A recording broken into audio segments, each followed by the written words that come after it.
Good evening, everyone.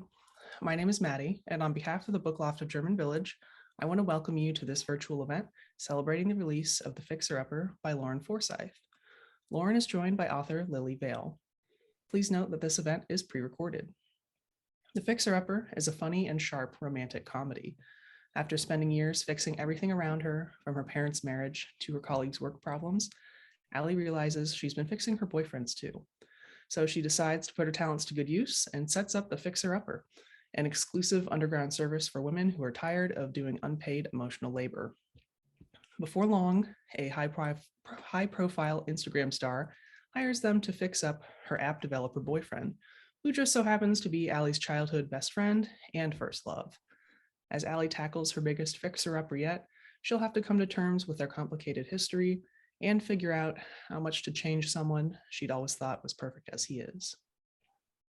We are joined tonight by the book's author, Lauren Forsythe. Lauren lives in Hertfordshire with her husband, son, and cat. She works in marketing, studied English and creative writing at the UEA, and spends too much time trying to work out how she can retroactively add pockets to every piece of clothing she owns. Lauren, thanks for being with us tonight. Oh, thank you so much. We are also joined by Lillie Vale, author of books for both teens and adults, including The Decoy Girlfriend, out this September, Beauty in the Bedroom, The Shoddy Setup, and Small Town Hearts. Born in Mumbai, she grew up in Mississippi, Texas, and North Dakota, and now lives in an Indiana college town. Lillie, thank you for joining us tonight. Thanks for having me. Without further ado, I will leave you both to it, and I'll check in with you later. Thank you so much for that fabulous introduction. Lauren, I am so excited to be here talking about your debut novel, The Fixer-Upper. I was so excited to read it, and it was so much fun. Oh, thank you. Yeah, it was really fun to write actually as well. Took a while. I could tell. I could completely tell with all your funny, humorous kind of banter and your sharp observations. I read the first chapter and I thought to myself, this is an author who was having a blast writing these characters. So first off, I just want to gush for a second about, how sharp, witty, and completely, utterly relatable your book is. I found myself nodding along so much to all of Allie's observations. Like, being in her head was so funny. Like, she had all these very clever kind of remarks about the people in her life and the way they treated her and each other. And it was just very sharply, intimately drawn. And a lot of the dudes in the book reminded me of the movie, the Matthew McConaughey old movie, Failure to Launch, with Sarah Jessica Parker. I don't know if you watched that, but the guys in the book gave me big Matthew McConaughey energy. Where Sarah Jessica Parker's character gives him a glow up to adulthood, which is kind of, what Allie is doing for all these men in her little underground service.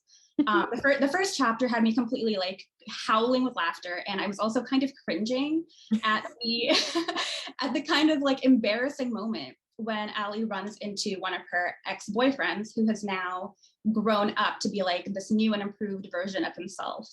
And, just that moment where she kind of thinks, who's actually winning the breakup? Who is more successful at this moment? And, that kind of fear that it's not me who is winning this. I have to ask, is that something that actually happened to you in real life, or inspired by a friend of yours, or? No, I just think, I do wonder occasionally, if you think you're going to run into an ex, you have that. Sometimes I have those moments where I'm like, this would be the worst possible time to run into someone I know. So it wasn't based on reality, but it was just the idea that, like you say, who's winning? I was kind of really into this idea of just showing that feeling you do have, even if things end on a nice note, you kind of still want to be the one who wins. Right. And, isn't that just the way it happens? When you see someone from your past that you want to impress by showing them how far you've risen in your field or in your personal life, it's always at your worst moment or one of your lower moments that you actually you're not prepared for that. You're not dressed to impress. I can't tell you how many times I run into somebody from high school or an ex-partner, and my hair is greasy, it's up in a ponytail. I'm just I look like a slob. So I personally really related to that moment with Allie when she runs into her ex. So tell us a little bit more about your inspiration for the book. So I wrote it we were in lockdown during the pandemic in the UK. So that was kind of a bit of an escape to spend my time writing. I mean, I write for my day job, but it was nice to kind of get to focus on something fun for myself. And then I was talking with some friends who are kind of scattered across the US. And we were talking about this kind of sense of responsibility for partners. And my friend had said something where she was just like, I don't know why I'm going to put in the effort just for his next girlfriend to benefit. Mm-hmm. And so that was probably the launching point for it, where I just kind of thought, yeah, that really is. And then once I started thinking about it, I kept seeing it everywhere. So like in Parks and Rec, it's a thing where Anne kind of sees Andy having changed and grown from having been with her. And then, I mean, I'd already written the book at that point, but suddenly it was everywhere. And I was just like, right. Oh yeah, this is a thing. Like, and we kind of talk about it, but not in as upfront as I think I probably made it in the book. Right. And you know what, I remember, I know you said you started writing this during the pandemic, like this was your escape from everything. And I remember I did see a lot of this stuff on Twitter and like in podcasts and things like that, where a lot of people were like discussing, especially like mothers were talking about how suddenly they are the full-time caregiver, they still have to manage their full-time job, and they have to do like everything at home, and it's like taking on even like homework and stuff. Like these things that maybe you weren't ready for or prepared for, and now suddenly you have to wear all these different hats, and that just like opened my eyes a lot to, you know, the unpaid labor of like what women actually have to go through, and it's so universal. Yeah, I think I'd seen as well, there was a cartoon that was out at the time about like female unpaid labor, and it was just about this woman who like, she saw there was a cup on the table, so she'd take it to the side, and then she'd realize the dishwasher needed unloading, so she'd unload the dishwasher, and then she'd trip over some laundry, and like it just kept being her whole day was just like following around all this stuff until like, and it became her responsibility that no one else saw it. And I was like, yeah, it does. Having looked at the news and seeing right. Friends trying to parent and work full time and, you know, do all this stuff during a really odd time in life. It really just running both ragged. Yeah. Yeah, and that's something that, you know, like Allie was definitely a character who has a lot of unpaid jobs in addition to her actual day job, which, you know, by the way, is also pretty underappreciated. Like her boss, her male colleagues, even some of her female colleagues, they kind of take her for granted. And I know that's something that, you know, that is very relatable to almost everybody. And Allie especially is like her mother's emotional support daughter, the boyfriend whisperer, and she's kind of the general like dog's body of the office. Do you want to tell us like a little bit more about how you came up and how you crafted these very different kind of roles that she fulfills, like the romantic, the familial, and her professional? Yeah, sure. I mean, I think in a work environment, I think it's very easy to fall into those roles when you are someone who wants to be liked and you want to be respected. And also if you think no one else is going to do them, like if you're the person who brings in cake for people's birthdays, and, you know, like people are very happy to let you do these things if you're going to be the person to do them. So I think for Allie, she wanted to be seen as a leader and as someone who could take charge, but she was kind of doing it the wrong way. You know, she was doing it in a way that had her being taken advantage of. And, you know, it's the difference between being the boss and being the dog's body, like you said, but also being someone who cares about people and wants to help.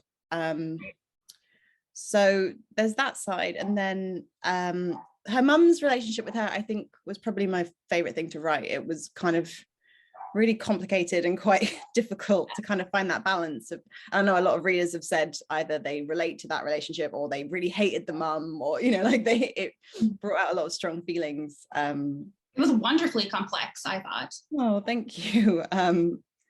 Yeah, it was, you know, in those places where you potentially are the parent almost, you become, you know, when your parents have been through something that's quite traumatic, or, you know, they haven't had anyone else to lean on.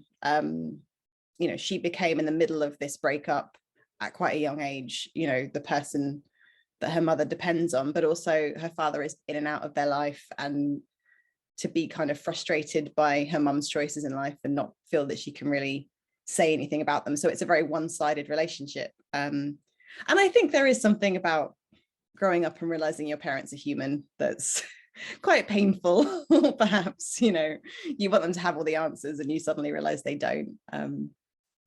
So I thought that was kind of the point behind her mum, but I hope people don't hate her too much because she's trying her best. And, you know, I think that's also like a very important theme of your novel that I haven't seen too many other novels do, in that it shows a child from a very young age, like taking on the role of like a best friend, a confidant, and kind of like maturing in those ways faster than maybe they would have otherwise if they just had the very traditional mother-daughter relationship. And, you know, my heart like really went out to Allie in those early chapters where like she was really feeling kind of constrained and like weighed down by her mother's expectations of her. And I thought that was also something really relatable that probably a lot of people, you know, maybe saw themselves or their parent in. So I did really like how you did that.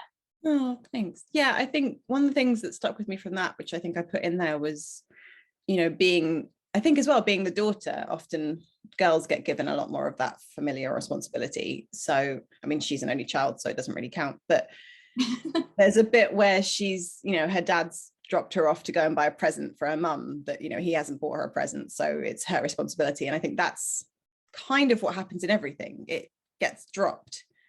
And she wants, you know, the same as in the office environment. If she wants someone to have a birthday cake, she's got to do it herself. If she wants her mum to have a birthday present, she's got to go and get it. And I think that kind of translates into the sort of relationships as well, that she maybe doesn't give space to these love interests to let them do it themselves, or it's easier to do it herself. And that's kind of, yeah, the two sides of it. In some ways it can be helpful, and in some ways people become reliant on you. Yeah, because you know what, the thing is, like, once you do it the first time, people start to expect you to do it every time. Like, her boss Felix is like very used to her working overtime to like go above and beyond to do her work and her colleagues' work. And you know, it's just that thing of like, I mean, I know that's something that like I consider before saying yes to a lot of things, where I'm like, if I do it this one time, is this going to be an expectation going forward? And how can I make it clear it's a favor just this one time? That's really good. Yeah, I am the Allie in this. I am the yes person. So like a lot of this was me working it out, where I'm just like, no, boundaries are very important. And just saying yes because you want to please people is not the right way to go long term. So I've been trying to, you know, access that of late. Well, it's really interesting that like you kind of like had the catharsis of working it out through your book as well. I think that's interesting. Oh, and also I have to tell you, Tola and Eric like have my whole heart. I love when contemporary romance novels include best friends to like such a close degree, where it's not just like they drift in and out and they're only there to prop up the main character. Like Tola and Eric actually have their own storylines going on. And I really love how they kind of pull Allie out of herself, out of her routine and her habits and her funk, essentially. And they kind of cajole her into like coming up with this whole business plan. And it takes a while for her to kind of jump on board with that, but she does, you know, for reasons of her own, which I won't get into here because I think they're kind of spoilery. But I just really love how the trio kind of work together, and how Allie realizes from the beginning of the book to the end that, you know, these aren't just work colleagues, they actually really truly care about her. And, you know, their banter is impeccable. Like, it sounds exactly like some of the banter I've had with some of my friends. But, you know, above and beyond that, their loyalty and like their fierce protectiveness of Allie and of each other was really, really nice to see. And then I really liked how you kind of folded Dylan, his friends, Ben and Priya, kind of into that fold where they all kind of work together as found family. And I could tell it was really important for both these characters to have that big support system. So do you maybe want to tell us a little bit about these characters and what they mean to Dylan and Allie, and like what they bring to that found family dynamic? Yeah. Oh, I love that term, found family. Yeah, that's exactly what it is. Yeah, I mean, Tola and Eric were absolutely my favorite. I loved them. Tola was based briefly on there was a girl at work who I kept having to be that like really old millennial and being like, what is this phrase that you're using? And like, what like is like, oh, so how do we use lit now? And like, what is, and what's happening on TikTok, and what is, and you know, just generally being a bit cringe. So a lot of Tola's kind of energy was inspired by that person. And I was kind of just thinking this kind of generation, not even a full generational change, but like a slight difference in that kind of youth and energy that comes from a kind of work dynamic to start with. And then when it becomes a real friendship, the kind of honesty that comes with that you can kind of say, look, you're not doing your best here, or, you know, you can do more, or you can be more, or having someone kind of on your side all the time and sort of fighting your corner. That was kind of where they came from. I just thought it was so important. And yeah, you're right. I think so often the friend characters are just there to like prop up things. And I always think of like in When Harry Met Sally, and like, you know, the side characters have their own little thing going on, but actually, you know, they're super interesting. I really want to know more about them. So yeah, that was kind of Tola. And Eric again was kind of based on a friend. I think I'd kind of picked bits from people I knew anyway, so maybe that is where the banter kind of came from, because they do sound like people I know. The banter was immaculate. That's definitely my favorite thing to write, because I think I spent a lot of time thinking up what I would have said in situations like days later if I'd been like quick enough to say it at the time. So I do feel like I get to correct a lot of those moments by writing. Same here. Yeah. So of all the characters in the book, who would you want to be your best friend? Oh yeah, definitely Tola, I think. That's probably my answer too. Yeah, I think I need that like high energy fun friend to be like, look, go out, do things.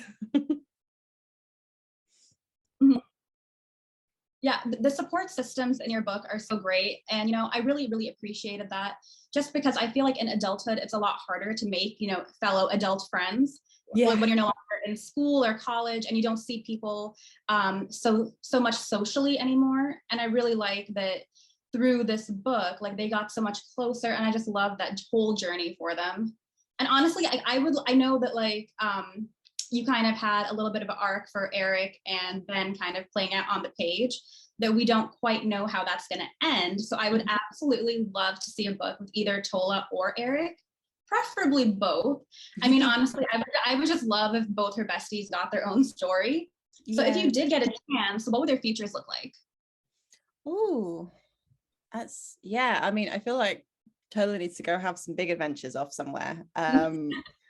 I hadn't really, I mean, because they, you know, her and Ali do have their kind of plans at the end of the book. So I hadn't really gone into detail about what they were doing. Eric and Ben I had plans for. So there was originally an epilogue, which maybe I'll, I could probably share at some point, because I think a few people have said they'd like to see where they ended up. But yeah, they're happy, and they got their dogs with their funny names. So that was their whole thing. I loved the Helena Bonham Barker. Yeah, I love it. So funny. That was the one thing I knew from quite an early on bit. So we did like so many redrafts of the book. Like I wrote, like I think I wrote it from scratch 3 times. Like I just wrote it and chucked it out and did it again, which was kind of a new approach for me. But so that was definitely the one thing that stayed consistent. But you're kind of looking through all these old drafts, being like, it's funny to see how actually how much of it stays the same and stays in there, even if you think you've forgotten bits, which I think was really interesting. So yeah, it was kind of a big journey trying to like, feeling brave enough to be like, no, this is not right. I'm going to scrap it and start from scratch again. So how much did those drafts change from version to version? And like, what were some of the other parts of your story other than, you know, the great pun? Other than that, you know, like what else stayed the same?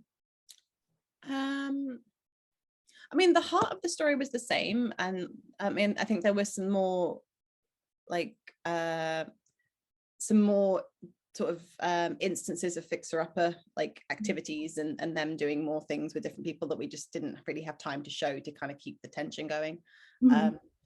so they're always, they're always saved in there if anyone wants to know them. But I think really there were a few bits. So like originally, Ali, instead of going to restaurants by herself as her like self-care thing, she used to sort of take herself out dancing, and kind of go clubbing by herself. And I just thought that was quite an interesting and weird thing to do, that like clubbing is so often like a group activity, but if you're feeling quite lonely and you want to feel like you're part of a group, it's something that you can kind of shift in and be hidden amongst people in a way. But it became clear that with the way Ali is in the rest of her life, that didn't quite fit as her kind of escape or sort of stress relief. So we kind of went for a more self-care thing about having sort of dinner by herself, which again feels like a very kind of proud, confident person thing to do. But she kind of struggles with that as well. So even the thing that she does to treat herself is also kind of stressful. Yeah, and you know what, it is a pretty solitary activity, but she had a lot of my respect for that, because I am one of those people who cannot go and eat by myself in a restaurant. I feel like everyone is looking at me, and it's very like self-conscious for me. So I was really proud of her for that. Like I really admired that a lot. Yeah, I think if you haven't, I'm good if you've got a book or a laptop or you look like you're working, but yeah, I can see how it is a sort of stressful thing. And yeah, it was her kind of almost demanding that she had the right to do this thing that was stressing her out. Yeah, and in that first chapter with her kind of getting almost denied her reservation because she was a solo diner, that was also very stressful, like that sense of being turned away. That was one of those moments, like my heart was in my throat and I was like, oh no, what's gonna happen? That was kind of one of like my worst fears. So I know we kind of talked about her mother a little bit before and that codependence that they share. And I know that's something that both women really work through the novel, and like beyond the novel, I'm sure they're going to continue working on that relationship and their own growth.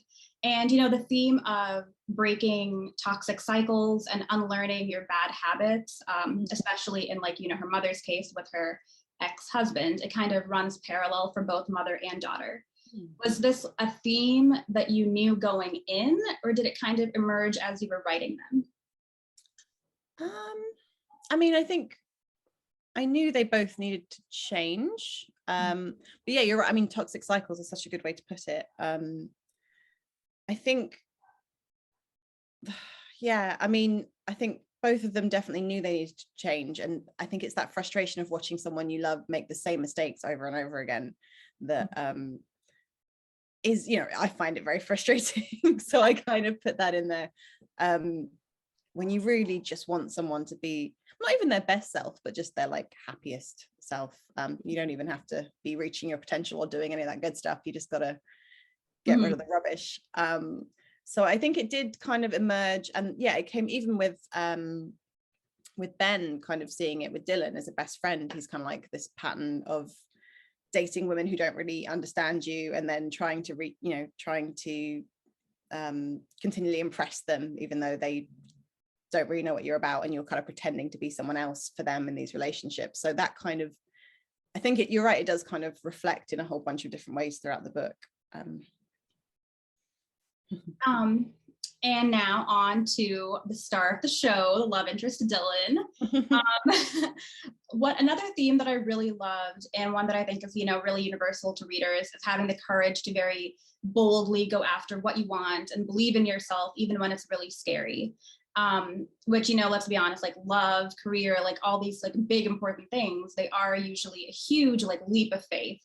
And for both Dylan and Ali, they had very different ideas of what they thought their future was going to look like, what they thought success would look like for them. And they're kind of fighting this inner battle between what they yearn for and their own kind of self-imposed expectations of themselves.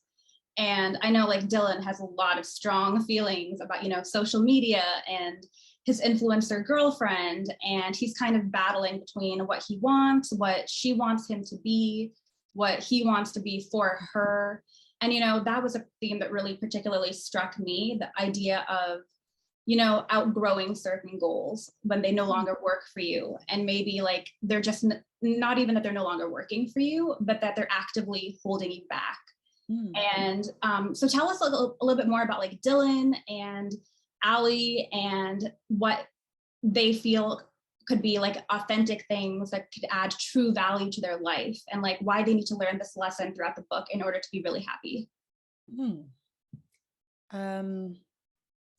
Yeah, I mean, I think with Dylan, I wanted to write someone who, was the Joker and the clown and kind of the popular, originally it was a very, not cliche, like he was the popular kid and she wasn't the popular, like the popular kid and the nerd or whatever, but he definitely fit in easier.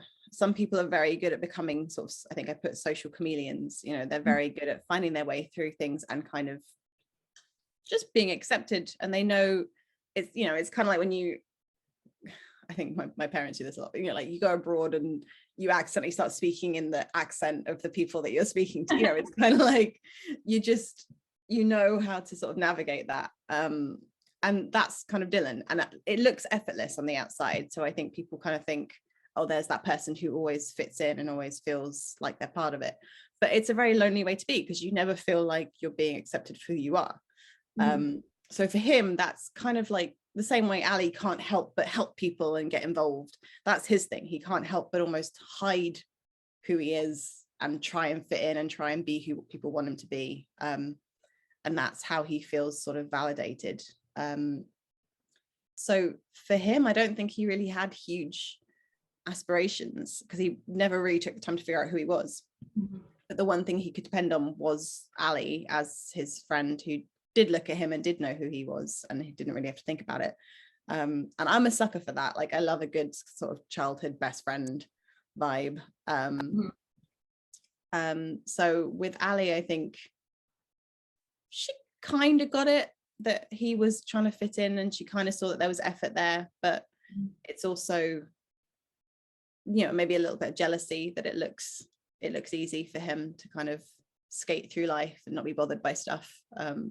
So it's those two sort of rough edges of each other that kind of,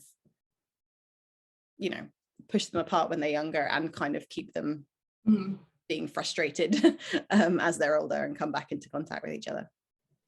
And you touched on how he's like the class clown. He's kind of very carefree, and everyone thinks, oh, he's so charming.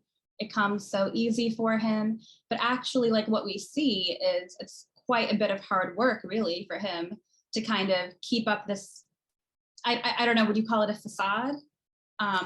Yeah, I think so. And yeah, like you say, I mean, dating an influencer, I think being an influencer must be exhausting. And I think that's kind of, whilst it's easy to kind of paint Nikki as the bad guy, or she's the love rival, I guess.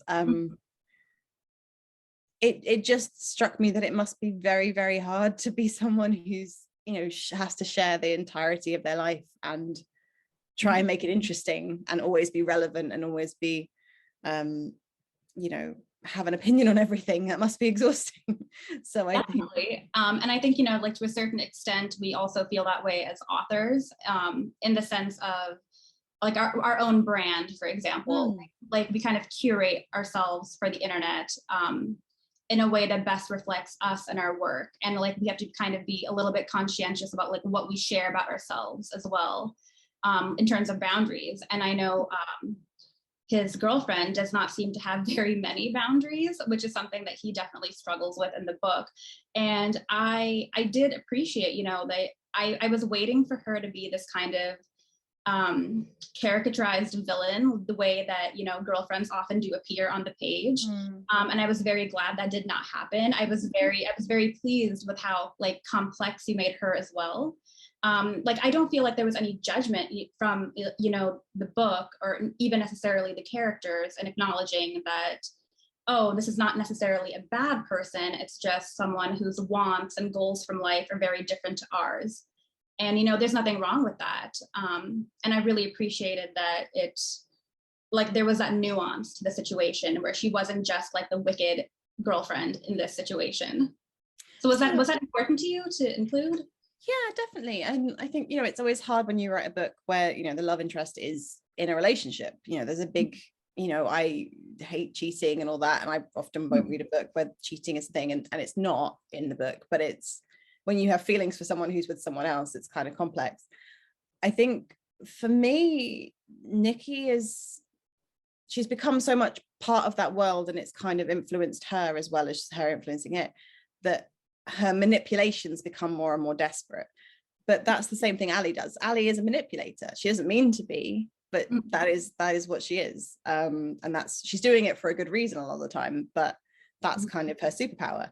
And that's kind of where Nikki ends up, where she's trying to push all these you know, chess pieces around and trying to get what she wants in a way. And I think the only difference is what they both think they're doing it for. They're both trying to get their happy endings to an extent, but you know, one of them is, I guess, the boundary line has been crossed a little bit more with Nikki, where she just can't really tell what's appropriate anymore. Mm-hmm. And, you know, I think that just speaks to the fact that, you know, whether you are the hero or the villain or the side character in the story, like everyone is in their own mind, you know, the main character of their own arc. And I think we did see that really nicely with Nikki, and I did like that. And I know that like this is the whole situation with Nikki hiring Ali, is how Ali and Dylan actually get back into each other's lives. You know what? When I was reading it, the first, was it Becky's boyfriend? In the first bar scene where I think it's their first like trial run at doing this business. I was actually thinking Becky's partner that she hired them for was going to be the love interest. Like I thought that was kind of where it was going. I felt like it was set up kind of for that. And then when it actually happened with Nikki, I was like, oh, that was like a perfect, like that was a kind of like, not a twist exactly, but it did take me by surprise, only because I kept waiting for it to happen. And when it finally did, I was like, oh no. And you know, like the way this all happened is actually how Ali and Dylan get reintroduced to each other in the present. And you combined two of my favorite tropes, and you did it so well. It was second chance romance and enemies to lovers. And I have to ask, what made you decide to marry these two tropes? Yeah, I love them too, like absolutely. I mean, I think enemies to lovers is probably always my favorite, and I wanted the chance to kind of do some sassy back and forth, you know, snarky dialogue between the two of them. But also I just think when you meet someone and you're super embarrassed or you're super like awkward about something, often that anger and sort of resistance is the easiest place to reach for. So it kind of felt like a natural move from who their characters were, or who Dylan's character was. But the second chance stuff, again, I love it. I was listening to a lot of Taylor Swift during that time. So I think a lot of that kind of seeped in, that there's a sort of, I love a bit of nostalgia, and I just think sort of accessing that they had that connection in their past. You know, often in real life, a lot of the time you should definitely let that past go, and it is not the right option. But it was nice to get to sort of write those sort of special connections that they had as kids that kind of made them feel like they belonged to someone. I mean, I think that's like the magic and the romance of a second chance as well. The feeling that it's not over, like it's not over till it's over. You get that second chance, you get another opportunity to make things right. And I feel like there's so many of us who look back on something that happened in our past, and we want that chance to maybe do things differently and kind of restructure our life to be like whatever we hoped it would be at one point. And you know, that's like one of the reasons I just love second chance so much. I'm not so much a fan of like the whole secret baby thing when it's included in a second chance romance, but if like, I just love characters who have history together, and like you did that so well with little memories they shared and like everything, that it just like came together so well. Are there any other tropes that you are dying to write but haven't yet? Ooh. So my next book is very much more enemies to lovers, like proper. They are proper on the other side of it all. Because I really wanted the chance to kind of, Dylan and Ali, they do it for a little bit, and then it goes more into the kind of their history and reliving that all. So I kind of wanted to play with that. I mean, I love a trope. I think I'm running a workshop at the end of the month at a festival, and I was just kind of going through all the different tropes, and I was just like, it's actually, a trope is a responsibility, I think, as a writer. Like, you have to take it, put your own twist on it, do it well. It's not like a lazy device. I think it's something that's really, you know, it's your responsibility to use it well. And, you know, the reader expects like the proper payoff from it as well. Yeah. And I think, you know, Emily Henry does it so brilliantly as well, where it's like, you know, with this sort of self-awareness of, I'm using this trope, but I'm going to do it in a fun, you know, like, I'm going to make fun of the fact that I'm doing it almost. So, you know, like, oh God, they've got to share a bed. And you're like, yay. It's so like funny you mentioned that, because I recently finished Book Lovers. And I love the whole Hallmark spin of that, like, where it's kind of poking fun at it, but at the same time, like, being very earnest, that like I just, and you know, that goes back to the whole like the wicked ex-girlfriend or wicked girlfriend in the city thing, that I kind of felt like Nikki had a little vibe of that as well. And you know what, I just love those characters, those kind of like the kind of unlikable, like the girls who go very boldly after what they want, and you know, they're perceived as unlikable, but are they really, you know?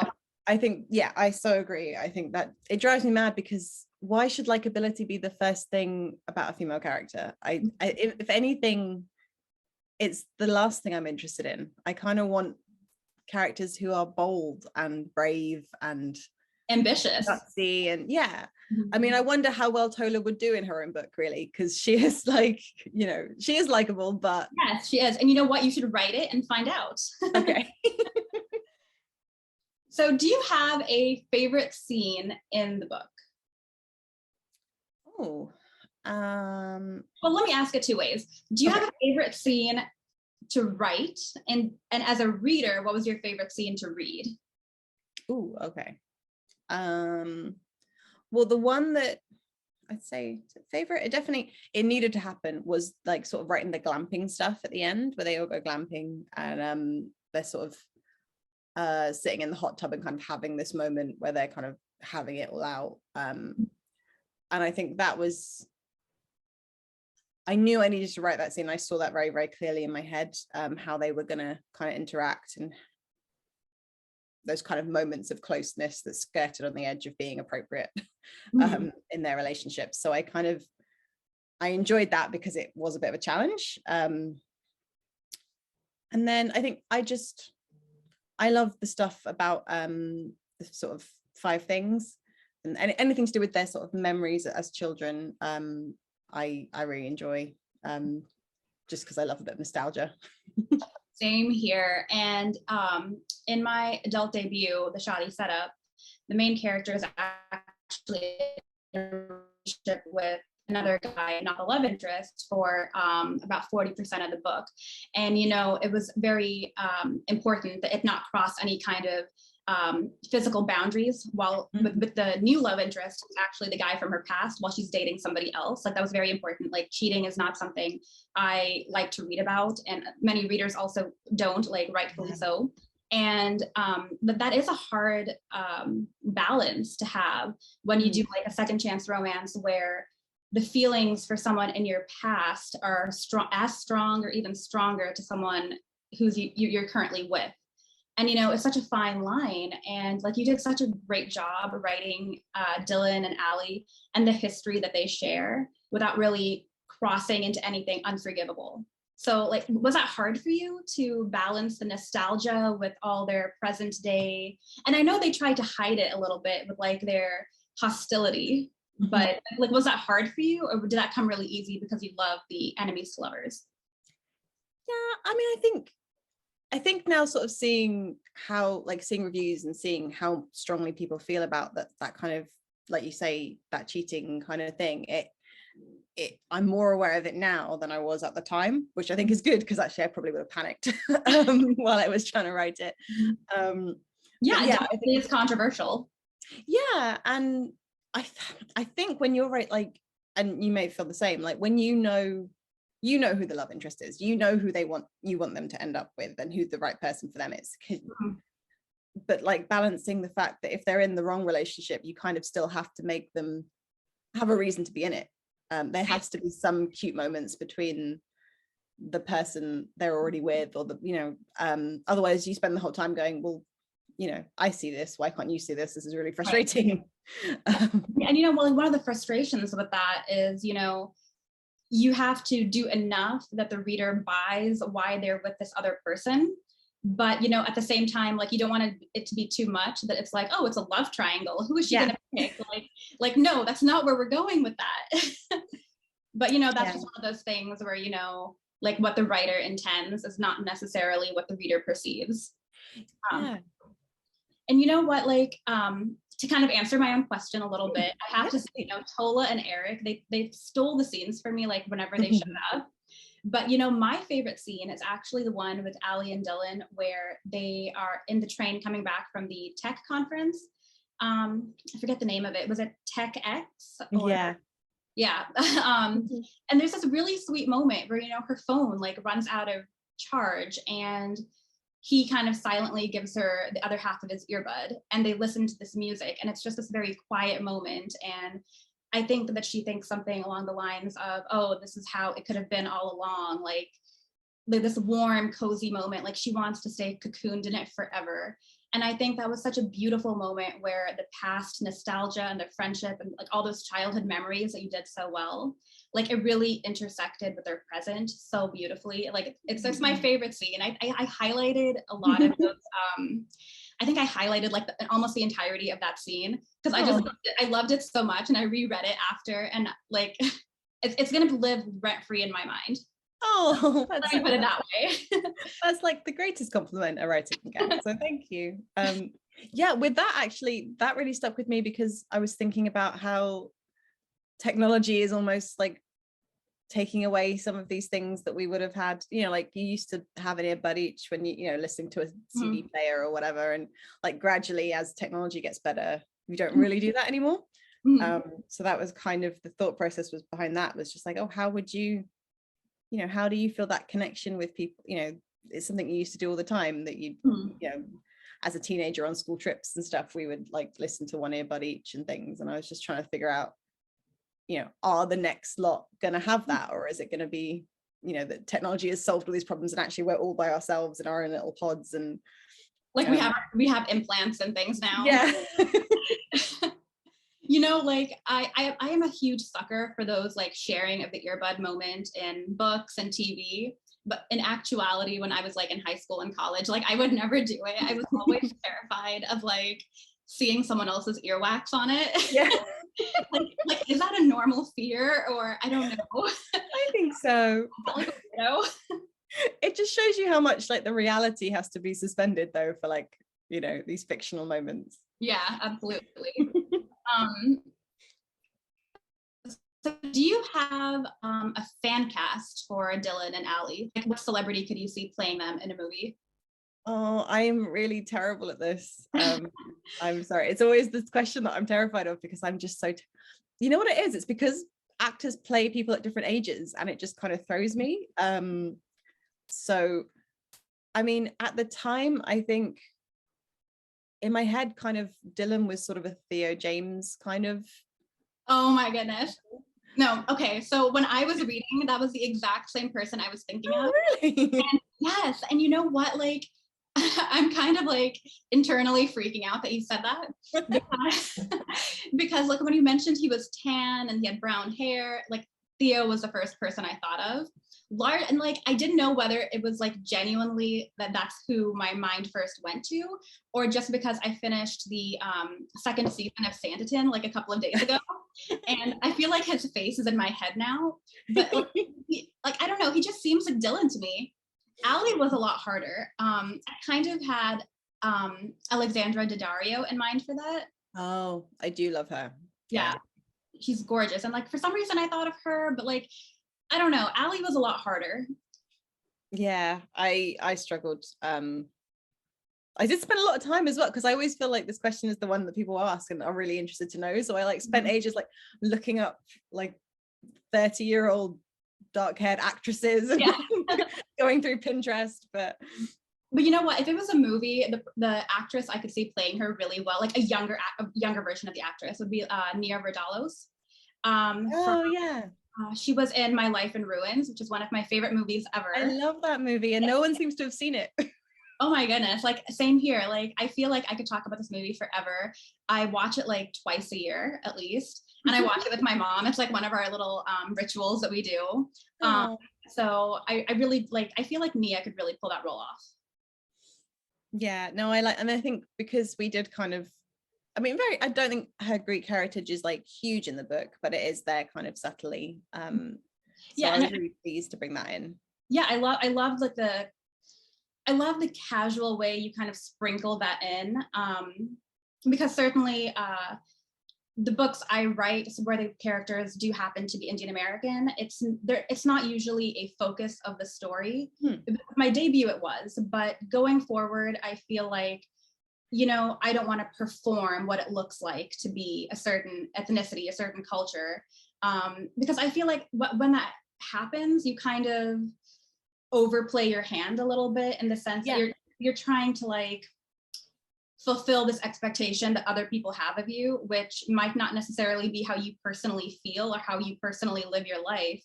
But you want to kind of give yourself credibility in a way by, and you know, I feel like that's really risky, because then you run the risk of not stereotypes exactly, but I feel like then a lot of stories become very like regurgitated, like where they have the same kind of scenes, the same kind of I know in a lot of like Italian, Spanish, Indian, possibly Greek, they have a lot of like the whole auntie culture, where it's like the family is very nosy, they want to pressure you to get married. And I like that you didn't rely on this very much in The Fixer Upper. So like I really loved the very casual way that you discussed her heritage and her family. Like it was just beautifully done, I thought. Oh, thanks. Yeah, it was a kind of, it was a decision to kind of bother to put it in. Like, so yeah, I mean, that is my heritage, so I've kind of used it, but it felt like, I don't know, it's a hard, exactly, I completely agree with what you said, but it's kind of like a hard thing where you kind of want to put in something because you want to be, you know, you need a wider variety of heroines and backgrounds and kind of all that stuff, but then you also don't want to make it its own stereotype.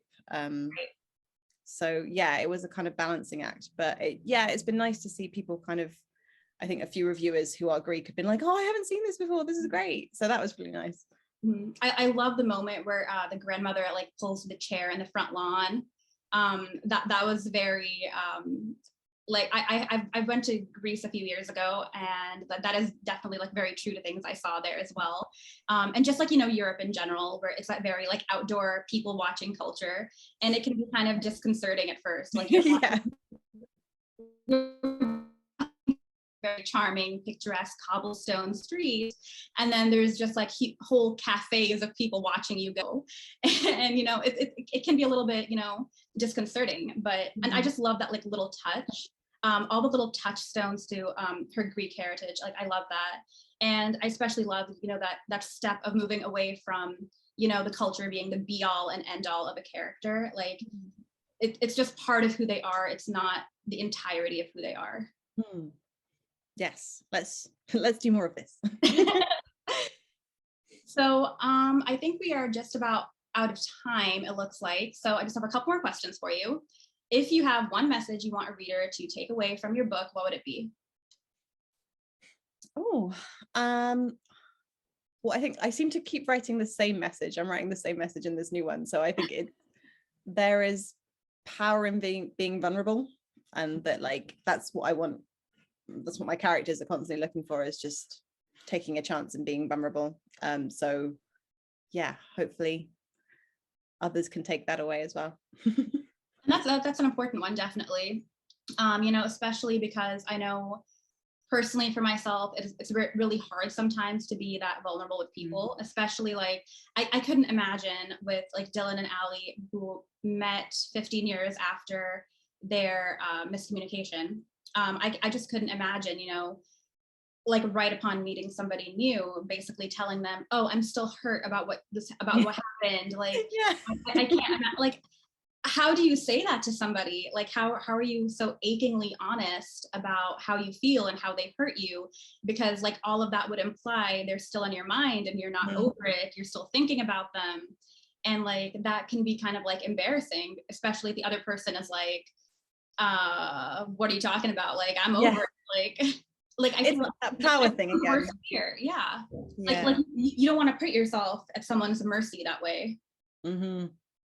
But I mean, like that just another one of my like worst fears. And you know, actually this has happened to me before, like where I went up to someone who I used to be friends with and I was like, oh, hey. And they just kind of like, they blanked me. Like they just stared back like they had no idea who I was. And like, I was in the very like humiliating position of being like, oh, I'm Lillie. And then it's just like a blank, like they showed no recognition. And I just kept going like, oh man, like I can't even like imagine what possessed me. But like it was like that moment in a rom-com where you keep like digging your own grave and making it work. And I'm like, and so like I start like making up these like incidents of things which happened, trying to get them to remember me. And it's like nothing penetrated. And then afterwards, I kind of came to the realization that there's no way they didn't remember me. This is probably like they were trying to snub me on purpose. And like that, like it was like a very poignant moment when there was that moment with Dylan and Allie and they're pretending not to know each other. I just had like a flashback to that moment. Like, no, like it wasn't traumatizing in any way. Like this was like in the past, but like it just really struck home for me, the relatability of that moment. Yeah, I mean, I tend to assume that no one remembers me anyway. Like I go through life assuming that I am not particularly memorable. So I'm always like, hello, like we have met. But probably need to stop doing that because it's not a great look when someone's like, yes, I have met you 4 times. I don't know why you assume I don't know who you are. But there's so many options there for like that awkward moment. And I think that's my like writerly thing that I'm working on is to not to be more cringe, but like to be willing to put the character into like the most possible awkward situation. You know, like sometimes I'm a bit of a wimp about it and I'm like, I like my characters, I don't want to put them in danger or make them stressed or but you really do have to push that kind of awkward factor up to 100.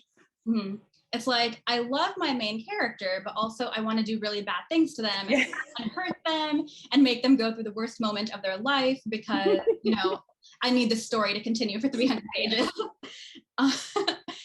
But yeah, like the whole meeting with Dylan and Allie, like that was like a chef's kiss moment for like an ugly cute. Like that's great. Like, can we make that a thing? Like, less meet cutes, more ugly cutes.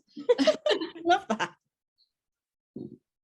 So I think we are probably coming up on time. So is there anything else you want to say about your book or anything you want to share with the viewers? No, just if it sounds like your kind of thing, then please read it and you know, connect with me online. I love having a chat on Instagram and Twitter. And yeah, thanks so much for this. This has been amazing. And I hope you guys do pick this book up when it comes out. I believe August, is it? Yeah. Yes. I can't wait for this book to come out so everyone else can grab a copy and love this book as much as I have. I wish I had a copy right now to hold up so we could all take a little cheesy picture with it. But I really loved having this chat with you, Lauren, and I hope you have like the best and most happy of debut years. Oh, thank you so much, Lillie. This has been amazing. Thank you guys so much for that conversation. It's absolutely fabulous. I'm here for the enemies to lovers supremacy. Also extremely here for the ugly cutes. The meat uglies. I don't know. We got to come up with a name for that. Meat uglies. I don't know. Whatever. Anyway, good stuff. So for those of you watching, I mean, if you didn't already want to read this book before, I'm sure you're pretty excited about it now. I know I am. If you want to purchase a copy of The Fixer Upper, we have it available on our website, bookloft.com. I'm going to put a link to our website in the description box below. And I want to say thank you for spending your time with us this evening. Thank you to Lauren, thank you to Lillie, and thank you to our audience for being here. Thanks for having us. Thanks so much.